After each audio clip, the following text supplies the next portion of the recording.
Hello, it's Rhonda with Don't Turn 50. I'm 51 now, but I'm still recovering from the pericarditis. I am getting closer, as you saw in my previous videos. Hopefully, the beginning of June is when my virtual visit is set up with Cleveland Clinic, and they'll let me start reintroducing workouts again. I can't wait. I can't wait. I am feeling better. I just get really tired. It'll hit me out of the blue all of a sudden. It's not just tired. We all get tired and we can manage that. I'm talking like fatigued, where all of a sudden I'll be like, I can't focus anymore. I can barely hold my head up and I have to go lay down because I just can't function. And an example was just a few days ago, doing fine, was working, felt fine. And then out of the blue, it was about 2 in the afternoon. I was like, I can't do this anymore. Like, I could not focus. I couldn't concentrate on what I needed to do for work. And I thought, I'm going to go lay down on my couch for a little bit. And 2 hours later, I woke up. So it gets to where I'm just so fatigued. But anyway, I think that's a mix of the anakinra and recovering from the pericarditis. So all of that. But anyway, that's minor in the scheme of what I've been through. Sorry, my hair was driving me nuts. What I wanted to update you today is March 13th of 2024. And it's interesting, I think about a year ago what was happening, and I had just had the pericardiocentesis done. That was on March 9th.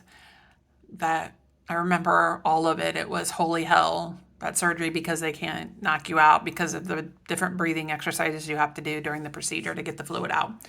Anyway, but I did a follow-up today with my local cardiologist, Dr. Wagdy, here in Iowa.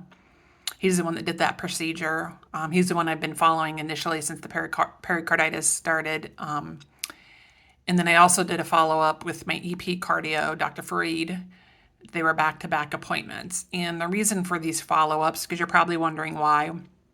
Why is there a follow-up when I just was at Cleveland? Well, Dr. Fareed is the EP cardio, electrophysiologist, cardiologist. He was following me because I had developed some a-fib back in March. It was after I had the pericardiocentesis. I was wearing a heart monitor, and that picked up some a-fib 4 different times. And so my cardio, Dr. Wagdy, referred me to him to see what was happening. And I was having, as I said, some a-fib. So they just monitored me for a while because the EP cardio didn't think that I had actually, needed to have anything done because he thinks it was a result of the pericarditis. Fast forward a few months, that was in March and May, no longer on the heart monitor, but I could just feel the AFib mostly at night when I was laying down flat. It felt like my heart was about ready to jump out of my chest. It would wake me up sometimes. And occasionally I felt it throughout the day, like my heart would start racing for no reason. I'd be sitting, doing nothing. I mean, literally doing nothing. The one time I remember I was sitting, not looking at a monitor, just talking to someone casually, had a glass of water in front of me, and my heart rate was at 112. And that was the AFib, paroxysmal AFib, I think is what it's called.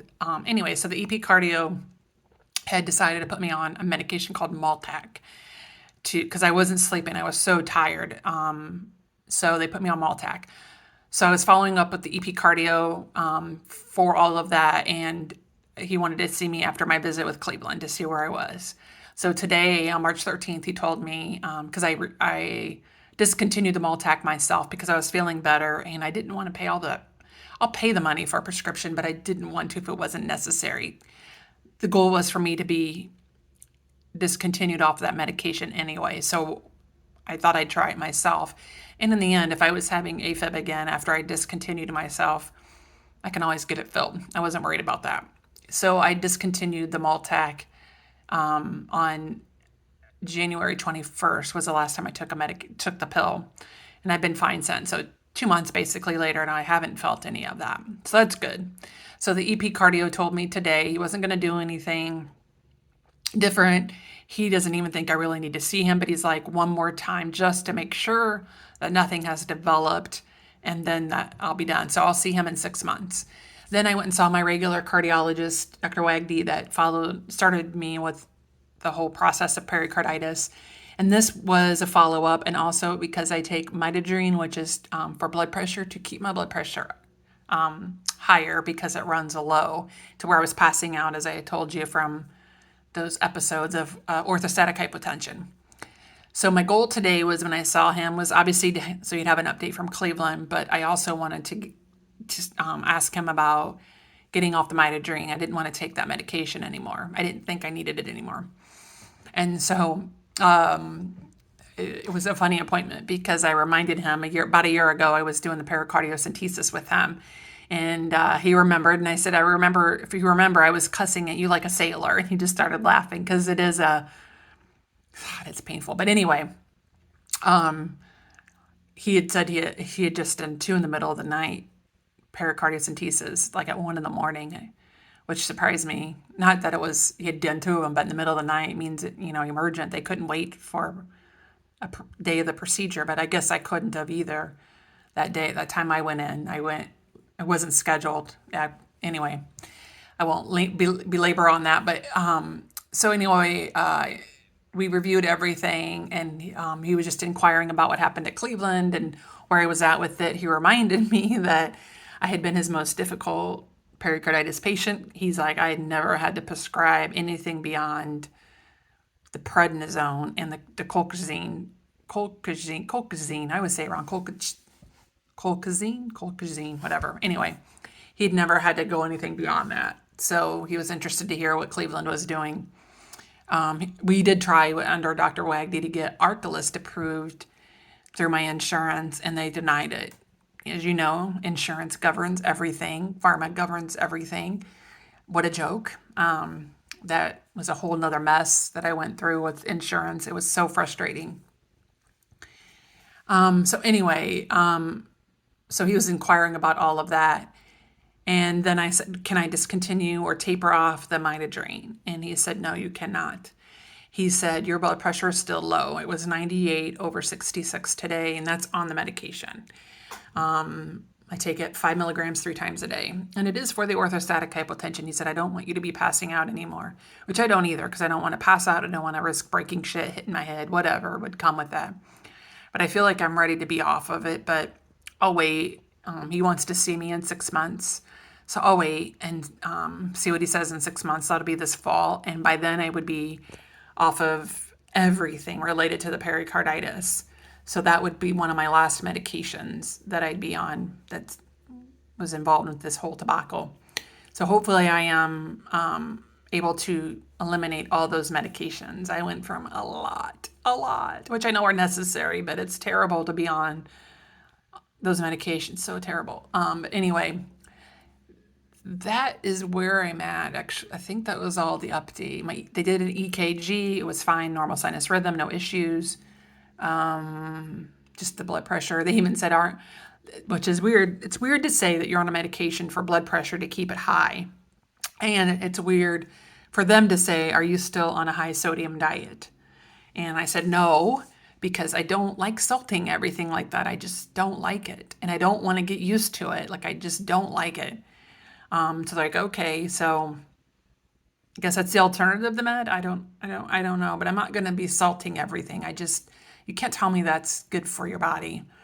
I just think I'm one of those that run with a lower blood pressure. Now, I don't know what it would be once I was off the meds. He's right. I don't know if it's 98/66 today when I feel okay. I don't feel sick at all. I feel fine. Because normally I can tell when it's running low. Like when I go in there, I would normally say it's running low.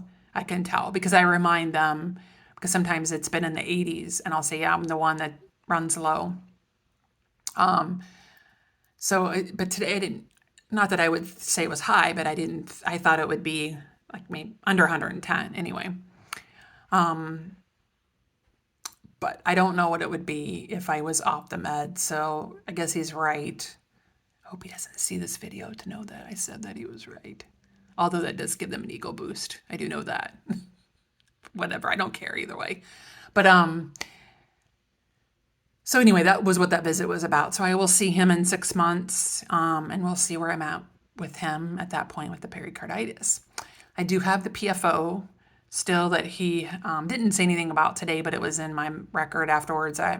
Just to mention that they'll address it later to see if there's anything they need to do with it. So I don't know if there is or not. We'll see. I'm not going to worry about that until we get to that point.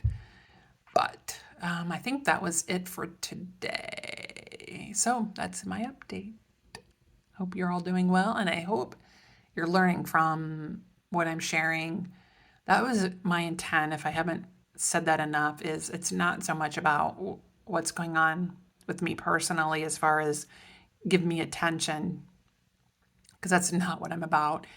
It's about making sure that others out there, whether you're a patient that's going through pericarditis, looking for hope, or a clinician of some sort, whether you're going through med school or you're practicing as a resident or as a physician or nurse practitioner, whatever that may be, if you're looking to learn from patients.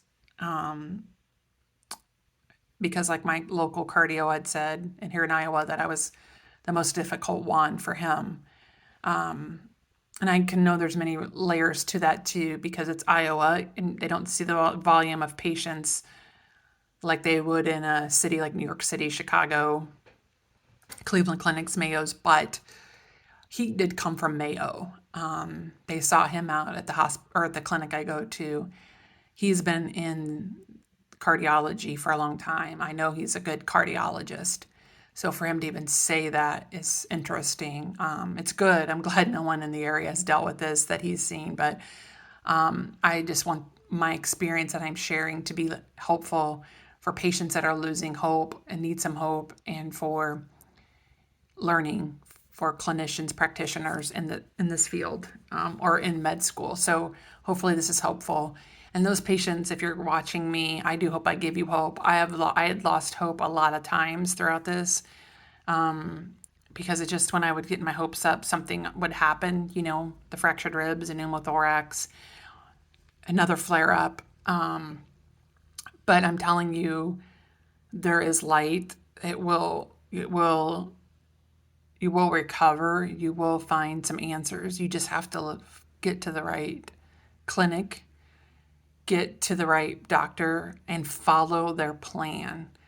I'm sure Mayo has a good plan. I'm with pericarditis. I'm sure other clinics that do pericarditis treatments that have a clinic for that do well. But Cleveland, I'm telling you, hands down, if I did not go to them when I did, I don't know where I'd be at today. I don't know what would have been happening. So I'm glad I went. I'm glad I found them.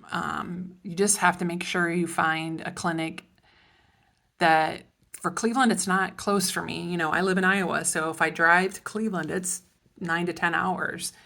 I flew there this last time I went, but you have to find the clinic that is suited for you, regardless of where it is, and it's within network with your insurance. So when you check with these clinics, like I did with Mayo said, yes, we accept your insurance, that plan, or not that plan, but we accept that type of insurance. Health Partners is the name of my insurance through Cigna. We accept that, but you have no benefits here because your insurance is not in network with us here. So just be sure when you're looking through this to ask the right questions. There's usually red flags.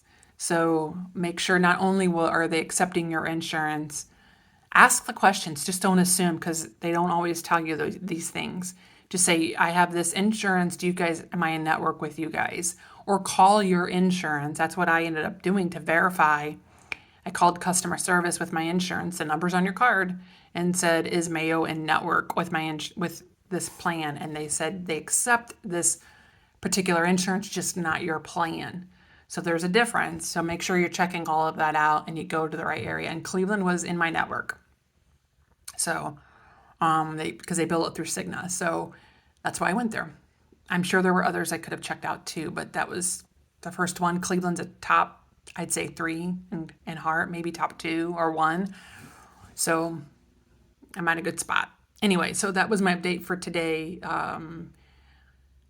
I should say I'm on 2 tabs of aspirin a day. So one in the morning, one at night, 325 milligrams. I started that last Thursday as scheduled by Cleveland. On Monday, March, is that 18th, I think?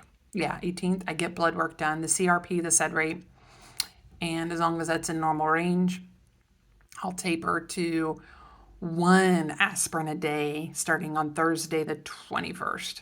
So that'll be for 2 weeks. It's a 2-week taper, and then it's a repeat. Do blood work again and after 2 weeks of being on that dose, and if it's good, then I stop the aspirin and I'll just be on colchicine and the anakinra for 2 weeks, just those two. And then it's the blood work. And if it's good, then I just stop the colchicine, whatever. You know what it is.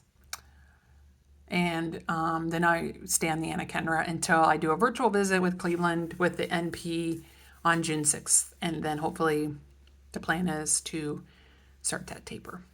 So that's my news for today. Thanks for listening, and hope it all is well with you. And if it's not a great day, make it. Peace out.